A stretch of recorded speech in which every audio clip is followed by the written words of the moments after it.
Dos ríos se desbordaron en el cantón Juján, en Guayas, y dejan 1.200 familias afectadas, mientras que en la represa Daule-Peripa se retomaron las descargas controladas de agua. 8 cantones de Guayas y 1 de Manabí están en alerta. El candidato presidente Daniel Noboa, en una entrevista radial, corroboró que se reunió con Donald Trump en Mar-a-Lago, que hablaron de migración y lucha al narcoterrorismo, y que se reunirá oficialmente en la Casa Blanca si es reelegido. En el movimiento indígena se profundiza la división por el acuerdo firmado por Pachacutic y la candidata Luisa González. Incluso un sector lo considera una traición por pactar con el correísmo. La Corte Constitucional insiste al presidente Noboa que acate su dictamen para crear una comisión con otras funciones del Estado que diseñe acciones de seguridad y deje de recurrir al estado de excepción. El Ministerio de Educación abrió matrículas para que jóvenes y adultos puedan terminar el bachillerato en modalidad a distancia. La Superintendencia de Bancos confirma que 14 empresas captan recursos ilegalmente y otras 14 están bajo investigación y reconoce que la ley no la faculta a cerrarlas. Un informe de la Contraloría establece que hubo 759.103 errores de registro en el Censo de Población y Vivienda realizado por el INEC en 2022 y que deben ser enmendados. La Comisión de Tránsito del Ecuador tiene el control de las vías aledañas al complejo carcelario de Guayaquil, alrededor del cual hay restricciones con el fin de evitar ataques. El presidente Donald Trump alista un paquete de aranceles que impondrá productos importados de casi todo el mundo a partir de mañana. Y Televistazo analiza el efecto en Ecuador de su política comercial. Las redes sociales se inundan de fotografías convertidas en caricaturas del estudio Ghibli. Es la nueva tendencia de ChatGPT. La empresa OpenAI, dueña del sistema, sumó 1 millón de suscriptores en solo 60 minutos gracias a esta nueva herramienta. Real Madrid venció a la Real Sociedad en el tiempo extra y clasificó a la final de la Copa del Rey en España. El mal tiempo sigue provocando emergencias en distintos puntos del país. La época invernal, que continuará durante este mes, todavía inunda vías y viviendas, provoca deslizamientos de tierra y desbordamientos de ríos. Los equipos periodísticos de Televistazo recorrieron varios cantones afectados y tenemos un panorama de la situación. Bienvenidos a esta emisión informativa.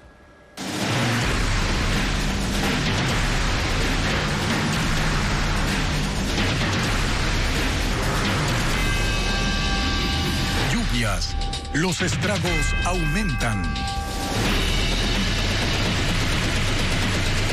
Las lluvias ocasionaron emergencias en el cantón Juján, en Guayas. El desbordamiento de 2 de sus 3 ríos principales inundó zonas rurales del sur de esa localidad. Odel Camacho informa que hay al menos 1.200 familias afectadas. Las recientes lluvias volvieron a poner en jaque al cantón Juján en la provincia del Guayas. 2 de sus 3 principales ríos se desbordaron, provocando daños, especialmente en las zonas rurales del sur. En el recinto Los Amarillos, el río del mismo nombre arrasó con 20 metros del muro de contención. El agua ingresó a unas 97 viviendas. A Diego Ríos, el agua le llegaba hasta la cadera en el ingreso de su casa. Ante la repetición de escenas como esta en cada invierno, este año construyó una habitación elevada para proteger sus enseres y también sus patos. Y no hay una solución para ese muro. El agua llegó cargada de lodo espeso que se filtró por todos los rincones. Varias personas buscaron refugio en casa de familiares. Cuando yo me levanté, puse el pie ya en el piso, el agua nomás se sintió y rapidito tuvimos que levantarnos a alzar las cosas. En la comunidad de Borburo, una vivienda que está junto al río quedó en riesgo de colapsar y en algunos tramos el agua ya cruzó la vía principal. En La Otilia, maquinaria municipal retiró la palizada arrastrada por el río para evitar que el puente colapse. Según la unidad de riesgo del municipio de Juján, hay al menos 1.200 familias afectadas en 7 recintos inundados. El municipio habilitó 2 albergues en el centro de la ciudad, pero hasta el momento nadie ha querido trasladarse. En la zona urbana también hubo inundaciones. Uno de los puntos más críticos volvió a ser la vía Juján-Babahoyo, cuyo nivel de agua alcanzó los 40 centímetros. La vía Chunasana-Nabón en Azuay, que conecta a 5 comunidades del cantón Nabón, quedó dividida tras un gran deslizamiento debido a las intensas lluvias de las últimas horas. Agricultores y ganaderos tienen dificultades para poder sacar sus productos e incluso las clases presenciales para justamente 250 estudiantes tuvieron que ser suspendidas. Por ahora, las autoridades recorren la zona y evalúan los daños. La vía Chunasana-Nabón en la provincia de Azuay quedó dividida por un macro deslizamiento. Unos 160.000 metros cúbicos de tierra se desprendieron de la montaña tras las intensas lluvias. Los escombros se acumulan en el centro y alcanzan una altura de 34 metros y una longitud de 160. Esta carretera conecta a 5 comunidades del cantón Nabón, donde viven alrededor de 1.200 personas, en su mayoría dedicadas a la agricultura y ganadería. Ahora tienen dificultades para sacar sus productos. Por ejemplo, compañeros que sacan productivos de esta parte están afectados porque tienen que dar una vuelta entera. El deslizamiento sepultó cerca de 2 hectáreas de cultivos de hortalizas y pastizales. Este martes, técnicos de la Dirección de Gestión Ambiental y Riesgos del municipio de Nabón, junto a comuneros, recorrieron la zona para evaluar los daños. Tras la inspección, se resolvió abrir una vía alterna, ya que el suelo del cerro es inestable y existe riesgo de nuevos deslizamientos. Son suelos que en presencia de lluvia se comportan de esta manera y tienden a deslizarse con frecuencia. Por ahora, las clases presenciales de 250 estudiantes han sido suspendidas debido a la interrupción de la vía y a la falta de internet causada por la caída de un poste.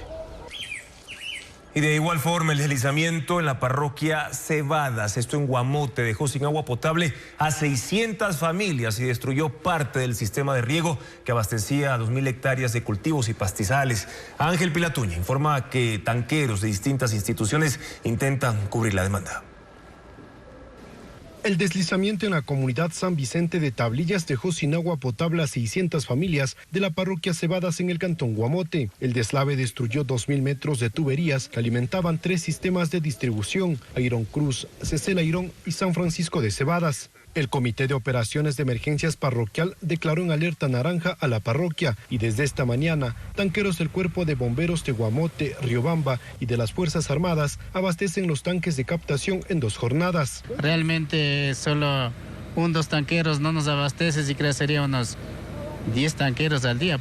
En paralelo, cerca de 100 personas participan en mingas comunitarias para ayudar a restablecer el servicio. Algunos recuperan tuberías entre los escombros, mientras otros, con azadones y palas, abren zanjas para reinstalar la red de conducción. Entonces tenemos unos 2 kilómetros de tubería que necesitamos para unir a la red que está. El deslizamiento también cubrió las tuberías de riego, afectando a 2.000 hectáreas de cultivos y pastizales. Los 800 usuarios del sistema esperan la intervención de maquinaria pesada para restablecer el servicio lo antes posible.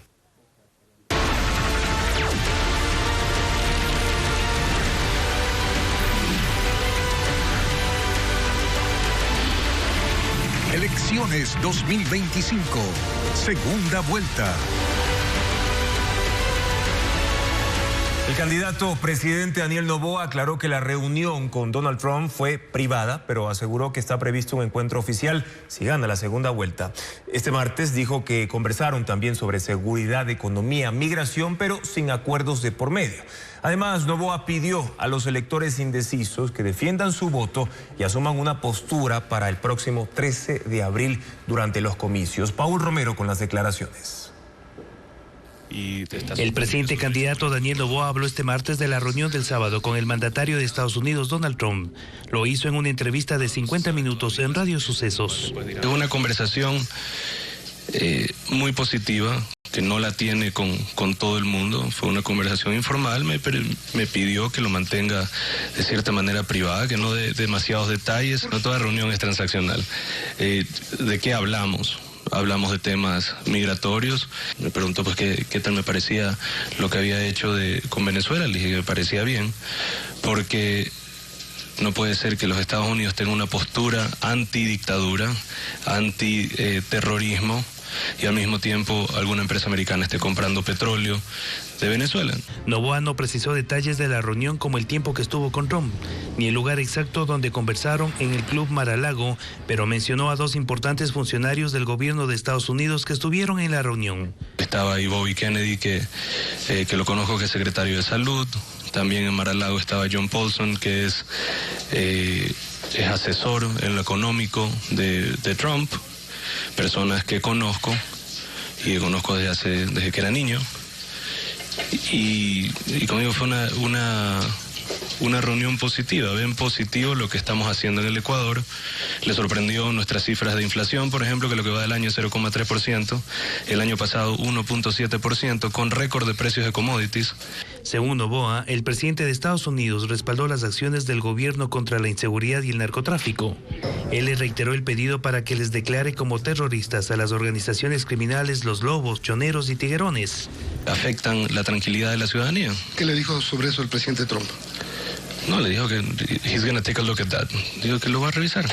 Durante la conversación no firmaron acuerdos porque está vigente la cooperación contra el narcotráfico, la pesca ilegal y otros delitos transnacionales. Sí acordaron que de ganar la segunda vuelta electoral realizará una visita oficial a la Casa Blanca. En la entrevista, Noboa cuestionó el acuerdo firmado entre Pachacuti con su contendora electoral Luisa González. No a la minería ni al petróleo. ¿Dónde va a sacar la plata? ¿Cómo va a sostener la dolarización? ¿Cómo va a sostener reservas? ¿Cómo se va a sostener la balanza de pagos? ¿Cómo se va a sostener todo? Que va en contra también del plan original del correísmo. De perder, anunció que está dispuesto a reconocer una eventual derrota si no hay indicios de fraude y pidió a los indecisos, a quienes impulsan el voto nulo o blanco, que se decidan. Y los recorridos y actos de campaña de ambos candidatos a la presidencia llenan sus cuentas también en las redes sociales. Aquí un resumen de lo que han publicado en las últimas horas. Hermosísimo, estoy emocionada. Por un lado están las publicaciones diarias, las rutinarias, la visita de Luisa González a Quimsacocha en el Azuay, la caminata de Daniel Noboa por las zonas afectadas por el invierno, las promesas de Luisa González si llega a la presidencia. Esas dos consultas se harán respetar. Y los compromisos de Daniel Noboa no como candidato, sino como presidente. Tiene que inyectar liquidez en el sistema. Y por otro lado está el contenido especialmente preparado para las redes. 3, 2, acción. La estrategia es similar en ambos equipos de campaña.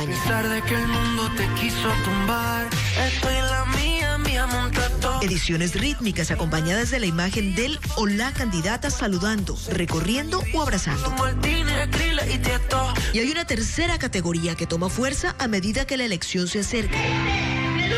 La de los videos más elaborados que ambos candidatos usan para publicitar en todas las plataformas digitales. Daniel Noboa juega un poco con las palabras para recordar el eslogan de la campaña de su padre. Demos el paso firme de crear un Ecuador para adelante. Mientras Luisa González también hace referencia a frases icónicas. Así que probablemente estos videos también aparecerán en sus celulares o computadoras en forma de anuncios publicitarios. El presidente de Estados Unidos, Donald Trump, alista los aranceles que impondrá a los productos importados de casi todo el mundo. El anuncio lo hará mañana, fecha bautizada por él como el Día de la Liberación. Ante esta guerra comercial de Trump, la Unión Europea advierte que no quiere tomar represalias, pero tiene cómo responder en caso de ser necesario. Desde el inicio de su administración, Donald Trump ha amenazado con imponer aranceles a las exportaciones no solo de sus vecinos México y Canadá, o a adversarios políticos y comerciales como China, sino a todo el mundo. Son recíprocos, así que cualquier cosa que nos cobren se lo cobramos a ellos, dijo ayer en la Casa Blanca, aunque prometió no ser tan duro con todos, que a sus amigos los tratará mejor, aunque a veces actúen como enemigos, señala. Ha adelantado que las exportaciones de vehículos y autopartes a Estados Unidos tendrán un arancel del 25% desde el jueves. Trump intenta que las plantas de marcas locales que se fueron a México, por ejemplo, regresen al país y espera también que cualquier otro fabricante se instale en Estados Unidos. Dice que liberará al país de la dependencia de productos extranjeros.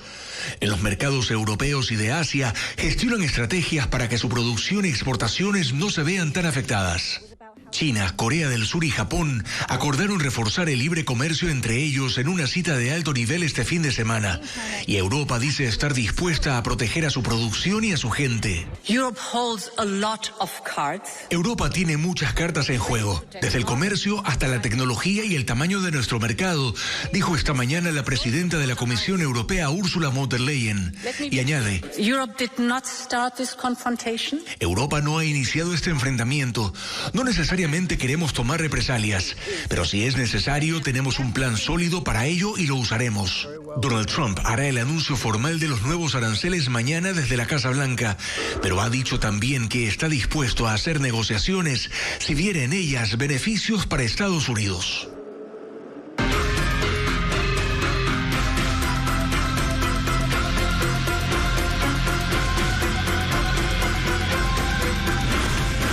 Ecuador, el efecto Trump.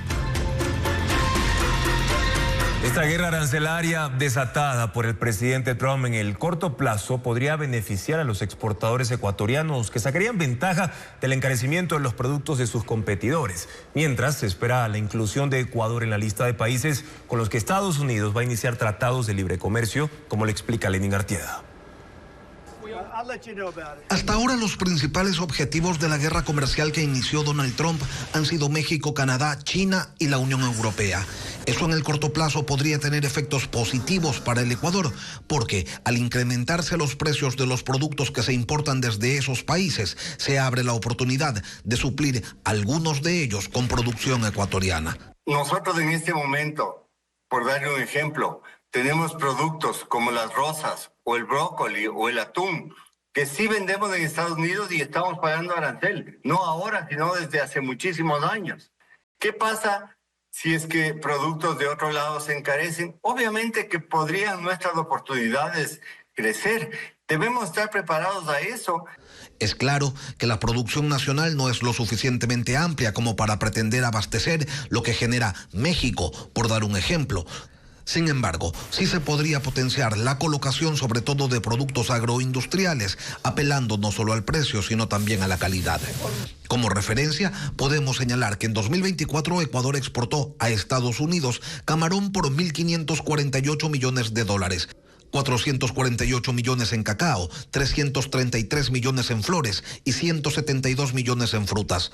Todos estos productos que México también exporta hacia Estados Unidos y que tendrían que pagar un 25% de aranceles si el presidente Trump no da marcha atrás otra vez en su anuncio. Para Ecuador, Estados Unidos representó en 2024 el destino de exportaciones no petroleras por $5.092 millones. La balanza comercial no petrolera fue favorable en 2.329 millones. Es por ello que se indica que más allá de las coyunturas, la mirada se debe enfocar en la lista de países con los que Estados Unidos podría iniciar el desarrollo de tratados comerciales, lista que elabora la Oficina de Comercio de Estados Unidos y que anunciará en abril. En ese análisis técnico va a salir un tema que es importantísimo y es que nuestras economías son complementarias, es decir, no competimos, sino en muy pocas cosas, pero todo lo demás es complementario, es decir, nosotros compramos cosas de ellos que necesitamos y ellos compran cosas nuestras que no las tienen. Pero mientras eso se desarrolla, se advierte que los productores nacionales deben prepararse para cualquier escenario, el de aprovechar los aranceles altos que pagarán países con los que competimos, o la posibilidad de tener un acuerdo de libre comercio con uno de los principales socios del país. Y mañana en una segunda entrega sobre este tema, Televistazo revisa cómo los aranceles impuestos por Donald Trump podrían afectar a la industria ecuatoriana en el largo plazo. Es momento. El Ministerio de Educación tiene un proyecto para que jóvenes y adultos mayores puedan terminar el bachillerato. Se trata de un programa virtual en el que incluso pueden inscribirse ecuatorianos que viven fuera del país. Carla Delgado nos cuenta cuáles son los requisitos en el siguiente informe. Se abre una nueva oportunidad para terminar el nivel básico superior y el bachillerato. El Ministerio de Educación lidera el programa gratuito de educación virtual para jóvenes y adultos mayores que no pudieron concluir sus estudios. El proceso educativo durará 5 meses por cada curso más 10 días de la fase preparatoria. Los textos de estudio y otros materiales educativos estarán disponibles de forma virtual. El programa también está abierto para personas sordas con escolaridad inconclusa y para ecuatorianos que viven en 7 países: Estados Unidos, Chile, España, Italia, Reino Unido, Bélgica y Hungría. Las matrículas serán desde este martes hasta el 30 de abril. Los aspirantes que vivan en el país deben inscribirse en el distrito educativo más cercano. El principal requisito es ser mayor de edad, presentar un documento de identificación como cédula, pasaporte o carnet de refugiado, contar con un expediente estudiantil o resolución de examen de ubicación, proporcionar datos de contacto como número telefónico y correo electrónico personal activo. La planilla de luz eléctrica es opcional. Los extranjeros deben realizar su matrícula en línea mediante el formulario disponible en https://adistancia.educacion.gov.es y estar atentos a la convocatoria para rendir el examen de ubicación por la plataforma educativa. El Ministerio de Educación informó que los cupos son ilimitados. La Contraloría General del Estado auditó los sistemas informáticos utilizados para la recopilación de información del último censo. La entidad determinó que el INEC no implementó controles y reglas de validación definida, lo que ocasionó 759.000 errores de datos. Las inconsistencias reflejan responsabilidades administrativas, como le explica a continuación Hernán Higuera. El último censo de población y vivienda hecho en Ecuador en 2022 tuvo deficiencias en los sistemas informáticos, tanto en la recolección de datos como en la metodología de sistematización y en la validación de la información recolectada por el Instituto de Estadísticas y Censos. La auditoría hecha por la Contraloría determina, por ejemplo, que en la base de datos del INEC hay 759.103 errores, por la falta de reglas de validación que el INEC ignoró. Por ejemplo, existen 47.143 cédulas de ciudadanos que declararon ser cabezas de hogar y en el censo no constan así. Pero de ellos 30.162 además no están en la base del INEC. Otros 98.067 formularios fueron hechos en línea y corresponden a una población de 166.082 personas, de los que se tiene información incompleta. 71.412 personas empadronadas en el censo se encontraron repetidas en otras viviendas. Eso ha llevado a inconsistencias e imprecisiones que modificaron, por ejemplo, el número de ciudadanos afrodescendientes. Según el informe, se redujo a 31.369 personas de esta etnia menores de 15 años. Este error, esta falla metodológica, define precisamente la falta de emisión de políticas públicas, porque efectivamente las políticas públicas son emitidas para ciertos sectores de la población y para ejecutar, por ejemplo, la asignación de subsidios, la asignación en el tema, por ejemplo, médico de vacunas. Según la auditoría de la Contraloría, 11.000 entrevistas duraron entre 20 segundos y 10 minutos, cuando el tiempo estimado del censo era de 30 minutos. El informe dice que la información estadística no responde a la coherencia, completitud, oportunidad y criterios de calidad, credibilidad y transparencia de los datos, y se aparta del Código de Buenas Prácticas Estadísticas. Y estos 759.000 datos lo contrastamos con la población total censada. Aproximadamente definimos que estas reglas no se impusieron en cerca del 4% de datos que fueron analizados por la Contraloría. La Contraloría ha determinado responsabilidad administrativa para el director del INEC y su comité de técnicos y no aconseja repetir el censo, pero recomienda que en un plazo de 90 días se corrijan y completen los datos. 14 entidades ilegales ofrecen préstamos. La mayoría lo hacen vía internet y sin control de las autoridades. La Superintendencia de Bancos alerta del riesgo que este negocio implica para los depositantes. Francisco Garcés habló con el superintendente y tiene un informe de la situación. El superintendente de bancos, Roberto Romero, está trabajando con otras instituciones para bloquear a las empresas ilegales de intermediación financiera. En esta tarea cuenta con asesoría del gobierno italiano, la ONU y la Unión Europea. Esta es una urgencia porque su institución ya denunció 14 de esas empresas e investiga a otras 14. Él admite no contar con una norma que le permita actuar directamente contra esas empresas hasta cerrarlas. Las tiene que denunciar en la Fiscalía y la UAFE y esperar los procesos legales que pueden demorar meses o años. Porque no podemos violar los procesos jurídicos que de pronto, si no lo cumplimos, por decirlo de alguna manera, el malhechor nos sale ganando por una inobservancia en el proceso tan complicado. Porque nosotros, al ser una institución técnica, debemos reportar inmediatamente esta información para que Fiscalía y la Fuerza de la Ley intervengan inmediatamente. Porque dentro de mis competencias, yo no tengo el control de la fuerza de la ley. La opción de la superintendencia es denunciar públicamente a las empresas ilegales. La lista se puede consultar en las redes de la Superintendencia de Bancos o en su página web. Desde que se las denunció, algunas han desaparecido, pero no sabe el perjuicio ocasionado a sus clientes. También ponen en riesgo la seguridad del ser humano, porque las personas les dan información como su celular, dirección de su casa, referencias personales, y podrían ser sometidos, la ciudadanía en general, a extorsiones y quién sabe a delitos un poco más complejos. La superintendencia sospecha que detrás de estas empresas hay pirámides financieras o lavado de activos. Captan el dinero de sus clientes ofreciéndoles rendimientos semanales superiores al 10% o colocan créditos ofreciendo tasas superiores al 10% diario. Pero resulta que al principio de los primeros meses puede ser que cumplan para ganar la confianza, pero después dejan de pagar, después se llevan el dinero, después no aparecen y no dan la cara. La superintendencia está trabajando con la Fiscalía, la UAFE, la Contraloría y el Ministerio de Telecomunicaciones para crear un sistema de respuesta ágil contra las empresas ilegales, y no se descarta presentar una reforma legal que le dé más atribuciones en estos casos.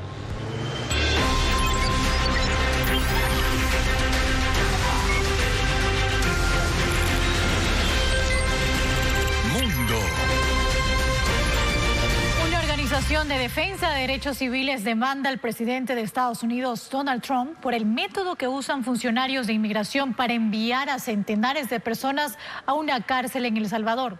El mismo gobierno reconoce que han cometido errores, nos informa Eliana Suárez.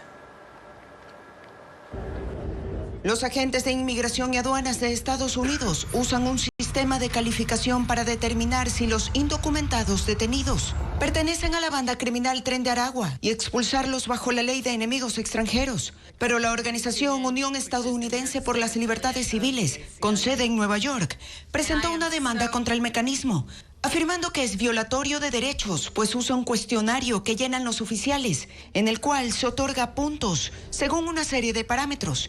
Si la persona alcanza una calificación de 8 o más, es detenida para deportación inmediata. Por ejemplo, si el migrante tiene antecedentes criminales o se autoidentifica como miembro de la banda Tren de Aragua, se le da 10 puntos y es declarado enemigo extranjero. Uno de los elementos más controvertidos del documento es la categoría simbolismo, que atribuye 4 puntos a los tatuajes asociados con el Tren de Aragua. Entre los diseños, la autoridad estadounidense incluye una estrella, una corona, un fusil, un logo de la marca Air Jordan, un tren y una rosa roja. Las personas que alcanzan 7 puntos o menos son reevaluados por un supervisor para determinar si son miembros de alguna otra banda y sometidos a otros procesos. Con este método, 278 hombres han sido expulsados y enviados a la cárcel de máxima seguridad en El Salvador. Y ya hay al menos un caso de deportación errónea, como el de Kilmar Abrego García, un salvadoreño que gozaba desde 2019 del estatus de protección temporal TPS. Este hombre fue falsamente asociado con un grupo criminal. La Casa Blanca ha reconocido que se trató de un error administrativo, pero al ya no estar bajo su jurisdicción, no pueden revertir el proceso para que retorne a Estados Unidos. La fiscal general de Estados Unidos, Pam Bondi, pide la pena de muerte para Luigi Mangione, el hombre de 29 años que asesinó en Nueva York a Brian Thompson, director ejecutivo de la aseguradora de salud United Healthcare. Los fiscales federales han sido instruidos sobre la solicitud de Bondi. Mangione enfrenta 11 cargos penales, incluyendo asesinato, como acto de terrorismo. El Programa Mundial de Alimentos de Naciones Unidas ha llegado con ayuda humanitaria para los damnificados por el terremoto del viernes en Myanmar. La destrucción en zonas urbanas y rurales obligó al desplazamiento de miles de personas que se quedaron sin hogar ni recursos para subsistir y que ahora pasan en calles, parques y otros sitios al aire libre esperando asistencia, sobre todo de otros países y organizaciones extranjeras. El sismo deja 2.700 muertos y las labores de localización de personas desaparecidas continúa. Hasta ahora, 400 personas han sido rescatadas bajo los escombros. Y la revista Forbes publicó la lista anual de multimillonarios que está liderada por los magnates de la tecnología Elon Musk y Mark Zuckerberg. Sus fortunas superan los $200.000 millones. Adriana Bermeo con más nombres de ese ranking. Magnates de la tecnología, gigantes de la moda y genios de las inversiones tienen las fortunas más importantes del planeta. Este martes se conoció la lista anual de multimillonarios publicada por la revista Forbes y está liderada por Elon Musk. Su fortuna, que en febrero tuvo pérdidas de $62.000 millones por la caída de las acciones de Tesla, se mantiene sólida por sus negocios de inteligencia artificial y redes sociales, con SpaceX y xAI. Suma $342.000 millones. En segundo lugar está Mark Zuckerberg, dueño de Meta, que engloba Facebook, Instagram y WhatsApp. Su fortuna es de $216.000 millones. Le sigue Jeff Bezos, dueño de Amazon, que tiene $215.000 millones. En cuarto lugar está Larry Ellison, fundador de Oracle, una empresa dedicada al desarrollo y comercialización de sistemas para compañías. Su fortuna es de $192.000 millones. Bernard Arnault cae al quinto puesto. Su fortuna es de $178.000 millones. A continuación está Warren Buffett. Su fortuna de $154.000 millones se debe a las inversiones de la empresa que dirige, Berkshire Hathaway. En séptimo lugar está Larry Page, cofundador de Google, que tiene $144.000 millones. Octavo, Sergey Brin, también cofundador de Google, con $138.000 millones. Noveno, Amancio Ortega, dueño de Inditex, con subsidiarias como Zara, $124.000 millones. Y en décimo lugar está Steve Ballmer, exdirector de Microsoft, con una fortuna de $118.000 millones. La lista está conformada por 3.028 multimillonarios. Es el mayor número desde 1987, cuando Forbes empezó a hacer el registro. El Museo Municipal de Guayaquil ofrece recorridos para que el público conozca su reserva de obras ganadoras del Salón de Julio. Además, en Quito, el actor Juan Carlos Terán vuelve a los escenarios con una obra que se estrenará en Casa Toledo. Estefanía Arias tiene a continuación la agenda cultural.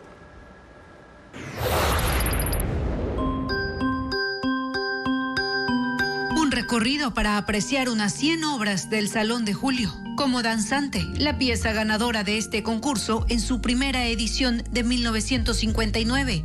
El Museo Municipal abre una nueva sala con su reserva, una extensa colección que la ciudadanía podrá conocer y redescubrir el legado artístico de la ciudad.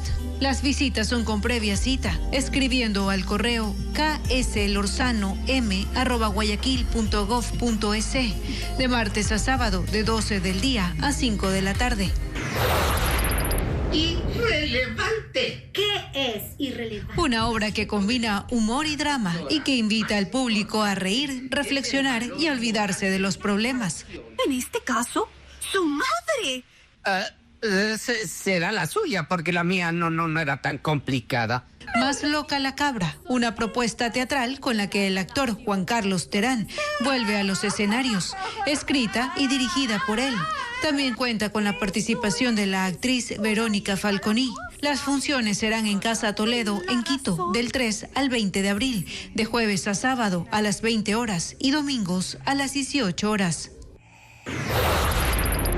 Tengo un amor que es como un náufrago en el mar. Una velada donde el amor se canta con el alma y sus más grandes éxitos cobran vida. Desde Viña del Mar, Chile, llega el artista Pablo Herrera con su tour Tengo un amor. Estoy solo en este cuarto, no tengo a dónde ir. Herrera es considerado uno de los principales exponentes de la balada romántica. El concierto será en el Teatro Nacional Sucre, en Quito, este jueves 3 a las 20 horas. Dos nuevos ataques con explosivos acudieron Machala la madrugada de este martes. Según la policía, en los atentados se utilizaron cilindros de gas cargados con dinamita. 4 viviendas resultaron con severos daños y al menos otras 7 estructuras fueron afectadas por esta onda expansiva. La madrugada de este martes, Machala volvió a ser escenario de ataques con explosivos. El primer atentado ocurrió a la 1:30 en el barrio El Paraíso, al norte de la ciudad. Según testigos, 2 hombres en motocicleta lanzaron un artefacto explosivo contra un local de comidas rápidas, cuyo propietario llevaba 6 meses siendo extorsionado. La detonación provocó un cráter en el piso, dañó la fachada del establecimiento y desprendió el techo. La onda expansiva quebró ventanas de otras 2 casas cercanas y dejó al barrio sin energía eléctrica durante 6 horas. No hubo heridos. Obviamente nos asustamos porque ya no se puede vivir aquí. ¿Cuál es el problema? Que todo esto hay estas explosiones. 2 horas más tarde, esta vez en el barrio La Paz de la parroquia Puerto Bolívar, una vivienda de 3 pisos, ya atacada con explosivos hace 5 meses, fue nuevamente afectada. En esta vez los atacantes usaron un cilindro de gas con tacos de dinamita. La explosión se sintió 2 kilómetros a la redonda. 7 viviendas resultaron afectadas con daños en paredes, techos y ventanas. En una casa esquinera los escombros aplastaron 2 vehículos. Este nuevo ataque ocurrió a solo 2 cuadras del lugar donde el pasado miércoles explotó la vivienda de un presunto integrante de un grupo delictivo, hecho que dejó daños en 12 casas. Según la policía, desde inicios de año han ocurrido 46 ataques con explosivos en Machala. Los agentes de la Comisión de Tránsito del Ecuador por primera vez se suman al bloque de seguridad carcelaria y así tomarán el control del perímetro y zonas aledañas a las prisiones del país. La medida, de hecho, ya se ejecuta en Guayaquil. Merlin Ochoa informa que la CTE también tiene 1.800 armas para entregarles a los uniformados, pero necesitan además un uniforme de las Fuerzas Armadas. El complejo carcelario de Guayaquil, que incluye los 5 reclusorios más peligrosos del país, sumó al grupo de policías y militares que controlan su entorno a vigilantes de la Comisión de Tránsito del Ecuador. Desde este lunes, ellos patrullan 1.3 kilómetros de la vía Daule, por la cual se ingresa al penal. 4 coches bomba.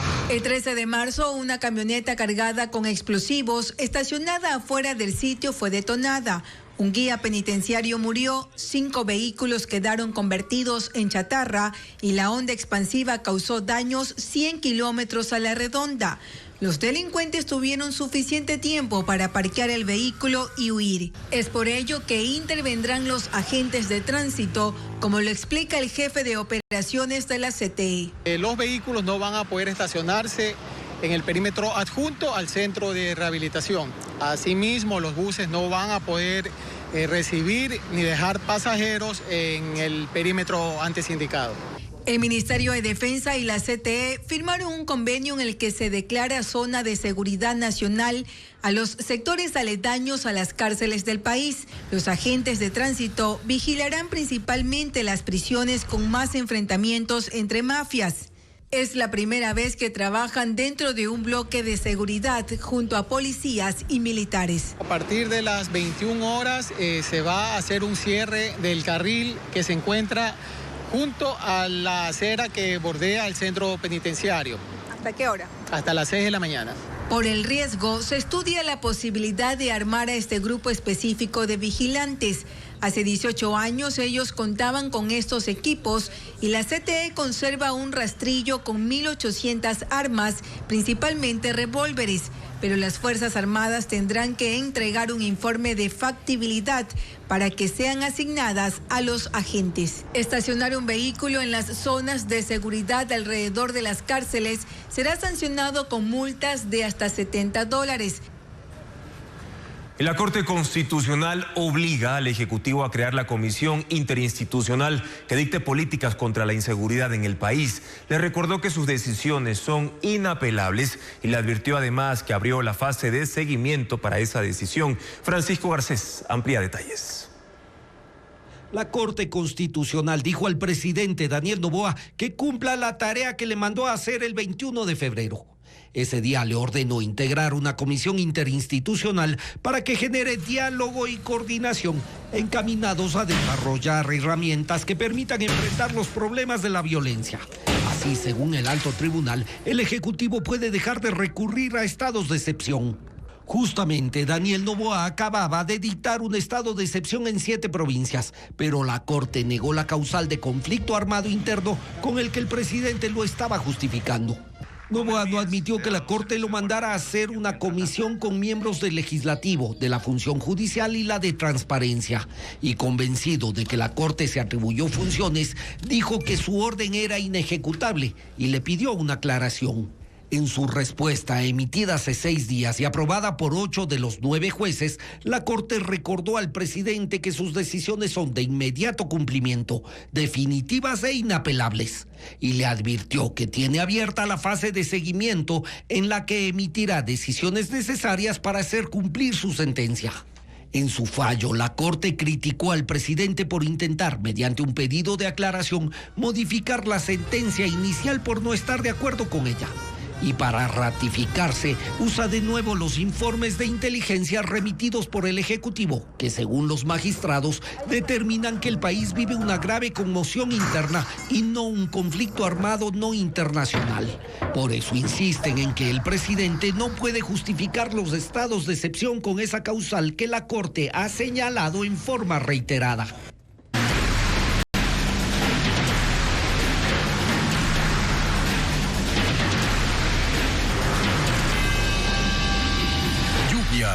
Los estragos aumentan.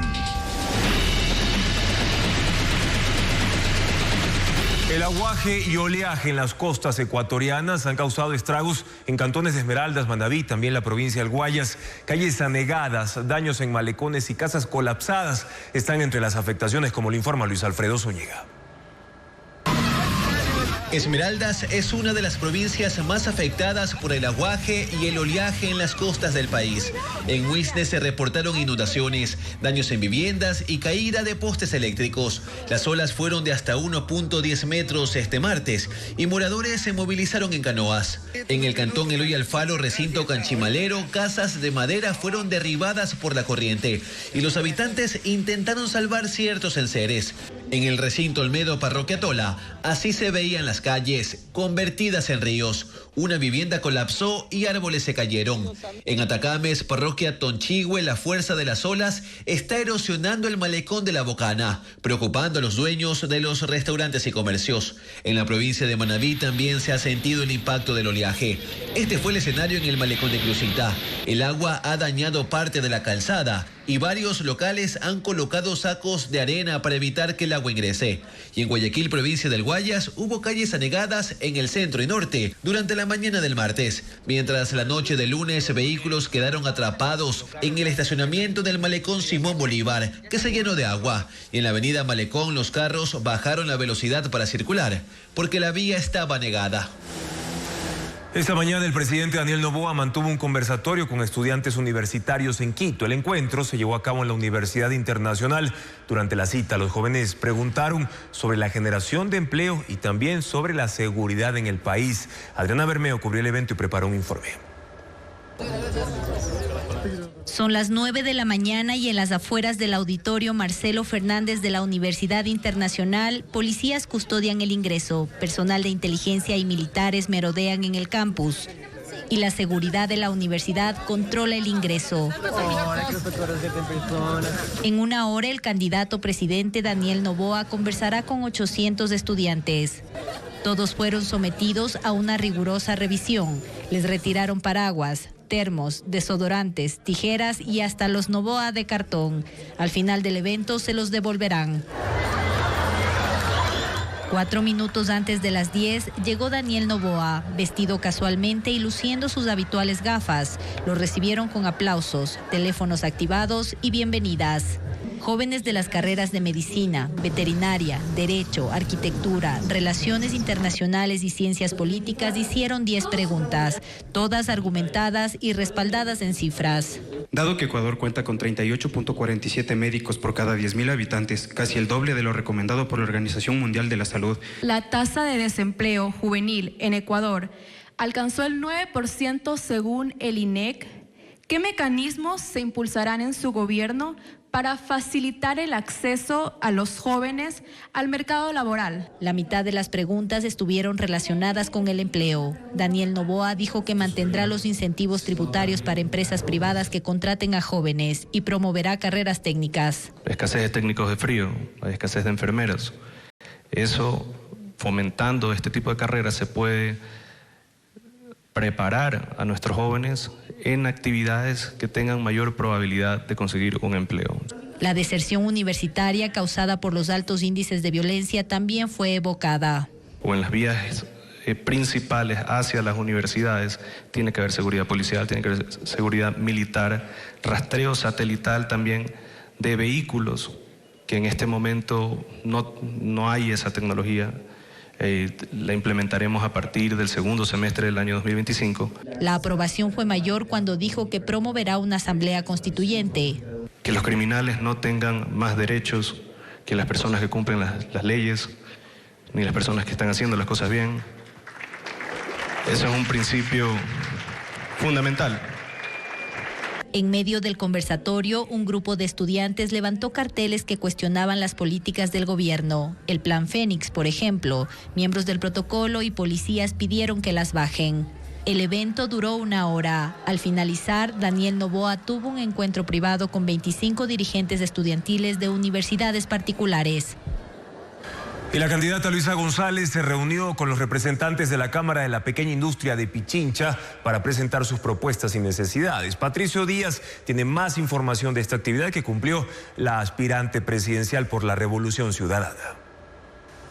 Todo estaba listo en la Cámara de la Pequeña y Mediana Industria de Pichincha, casi 2 horas antes de la llegada de Luisa González.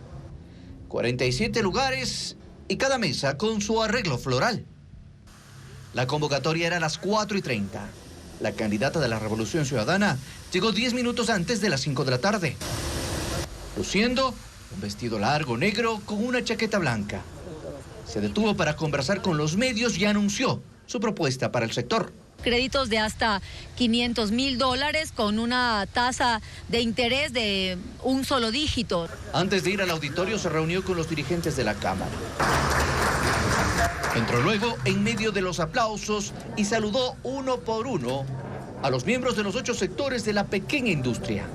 El presidente Francisco Vergara le expuso de pie sus necesidades, mientras González atendía con sus manos juntas.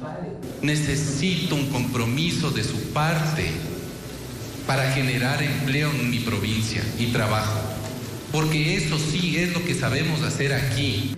La candidata del correísmo les dijo que su presentación iba a ser general y que después, en mesas de trabajo, como si ella fuera presidenta, lo hará con su gabinete, sector por sector.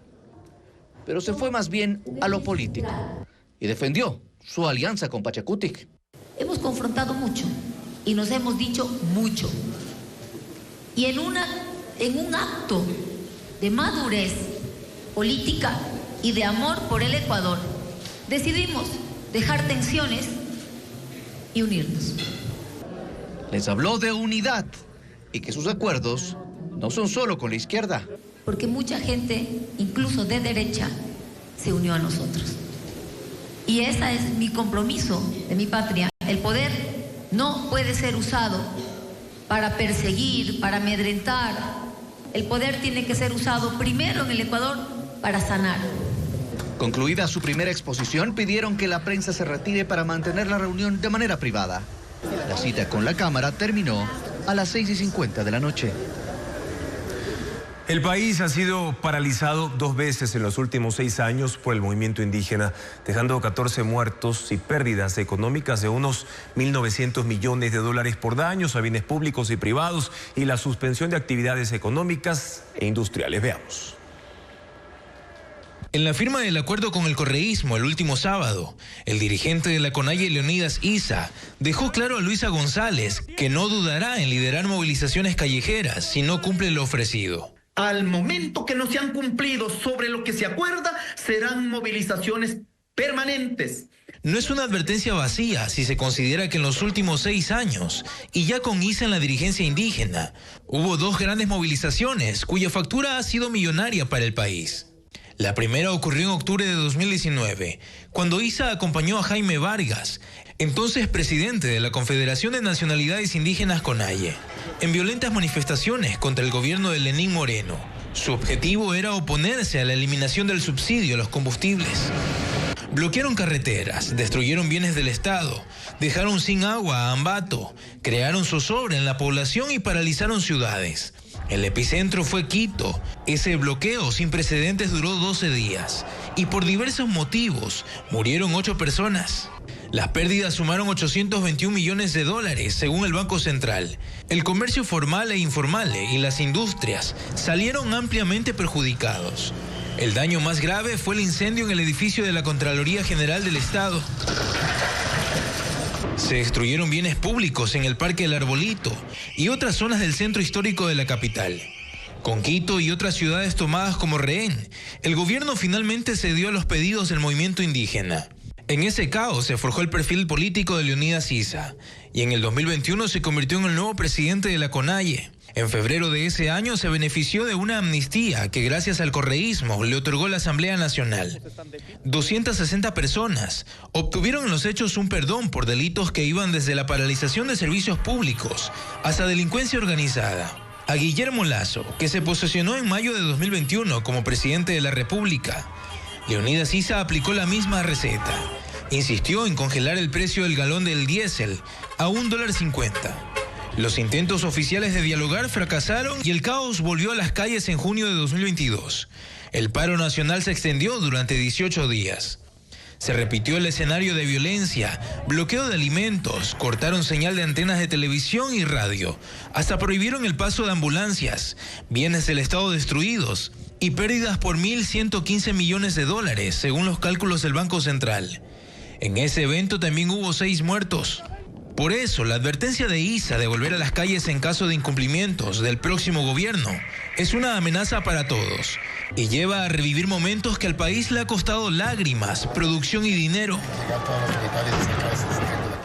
Esta tarde la Comisión de Garantías Constitucionales de la Asamblea Nacional archivó por unanimidad el proyecto de ley de libertad e igualdad religiosa. La propuesta fue presentada por la asambleísta de la Revolución Ciudadana, Esther Cuesta, y entre los planteamientos estaban sancionar con multa, suspensión o extinción de la personería jurídica a las iglesias que realicen proselitismo político y que la Contraloría General del Estado audite su dinero. Fotografías convertidas al estilo de animación del estudio Ghibli es la nueva tendencia de ChatGPT que ha invadido las redes sociales. La empresa OpenAI, dueña del sistema, sumó 1 millón de suscriptores en solo 60 minutos gracias a esta nueva herramienta. Vamos a verlo. Durante la última semana, la tendencia Ghibli invade las redes sociales. La reciente actualización del sistema de inteligencia artificial ChatGPT permite convertir cualquier fotografía en una caricatura con un aspecto similar al utilizado por Ghibli, una compañía de animación japonesa que ganó fama precisamente por su particular estilo de ilustración. Millones de usuarios han publicado el resultado al aplicarlo a sus fotos personales. También han creado imágenes de personajes reconocidos como el presidente de los Estados Unidos Donald Trump, el presidente de El Salvador Nayib Bukele y el futbolista Cristiano Ronaldo. Tampoco han faltado las recreaciones de memes. En Ecuador, los internautas muestran a personajes públicos, figuras políticas y momentos relevantes o polémicos de la televisión nacional. Sam Altman, director ejecutivo de OpenAI, publicó en su cuenta en X que en el lanzamiento de ChatGPT tardaron 5 días en alcanzar su primer 1 millón de usuarios. Pero este lunes marcaron un nuevo hito. En solo 60 minutos captaron 1 millón de suscriptores gracias a esta nueva herramienta. La gran demanda de solicitudes provocó el colapso de la plataforma, por lo que el servicio gratuito estuvo suspendido durante 2 días y luego fue habilitado con un límite de 4 fotos por día. Curiosamente, Hayao Miyazaki, uno de los cofundadores de Estudio Ghibli, se ha manifestado abiertamente opuesto a la creación de contenido por medio de la inteligencia artificial. Y el tema también ha encendido el debate entre los internautas, pues por un lado están quienes concuerdan con Miyazaki y rechazan el facilismo de utilizar la tecnología, mientras que otros defienden su uso, pues les permite lograr esta estética en cuestión de segundos. Mañana en otra entrega hablaremos de la gigantesca cantidad de agua que usa la inteligencia artificial para enfriar los servidores. De hecho, es una alerta ambiental. Varias calles se inundaron en Cuenca tras un aguacero que duró al menos una hora, lo que dificultó el paso de transeúntes y vehículos también. También se reportó la caída de un árbol y un pequeño puente colapsado. Mientras tanto, los ríos Tomebamba y Yanuncay están en prealerta por el aumento de su caudal. Un torrencial aguacero que duró una hora inundó al menos 12 sectores de Cuenca. Calles y avenidas quedaron anegadas, dificultando la circulación de los vehículos y transeúntes. En ciertos lugares, el agua superó los 50 centímetros de altura. Zonas comerciales también resultaron afectadas, como la Feria Libre, la autopista Cuenca-Sogues, San Miguel de Potosí, Sinincay y Miraflores. En este último sector, su avenida quedó convertida en una inmensa laguna. Una cuadrilla de 6 obreros de etapa trabajaron destapando sumideros para evacuar la gran cantidad de agua represada. Asimismo, un auto quedó sumergido en medio de un paso del sector de la Chola Cuencana. Agentes de tránsito municipal ayudaron a evitar el congestionamiento y averías en los vehículos. Limpiando el material que ha bajado arrastrando el agua por las fuertes lluvias. En el sector del Jardín Botánico al sur de la ciudad, un árbol de eucalipto cayó sobre el techo de una vivienda.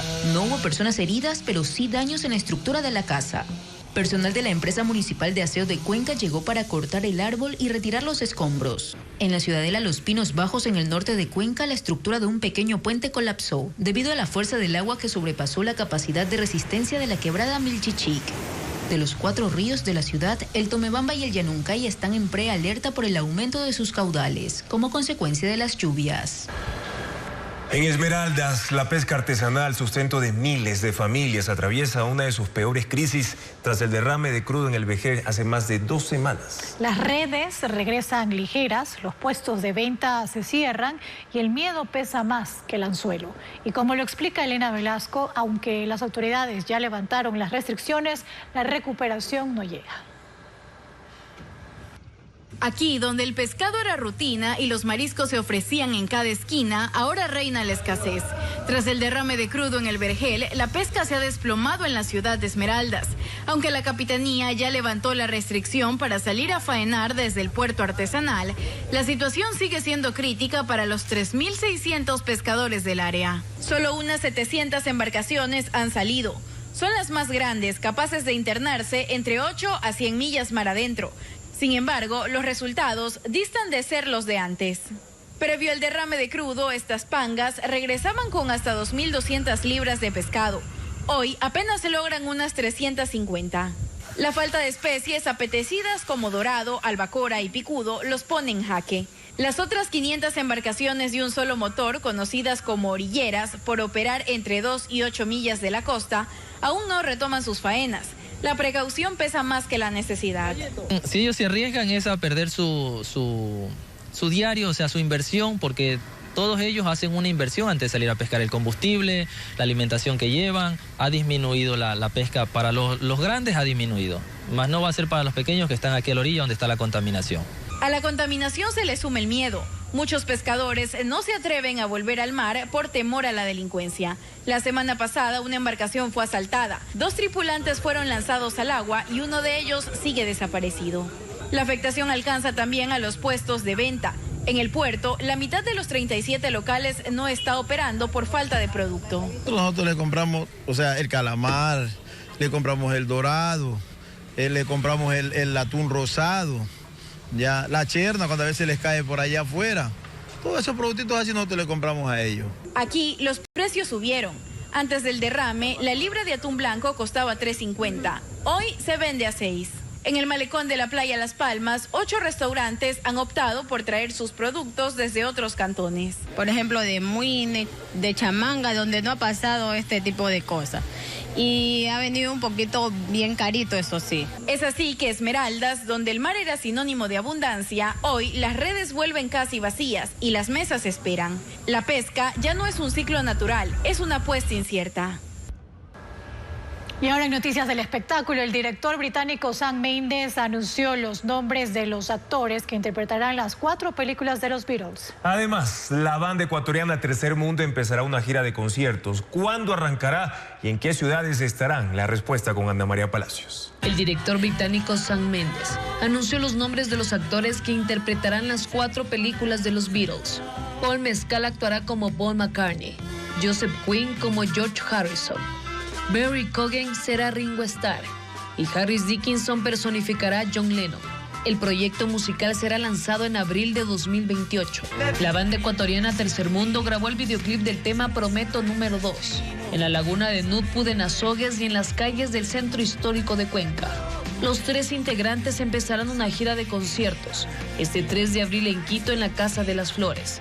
Serán 10 fechas en Ambato, Latacunga, Loja, Guayaquil, en Manta y más, en mayo y junio. David Guetta y Sia vuelven a interpretar después de 10 años su éxito Titanium. Actuaron en el Ultra Music Festival, en Miami. Los asistentes corearon el sencillo que tiene un mensaje de resiliencia.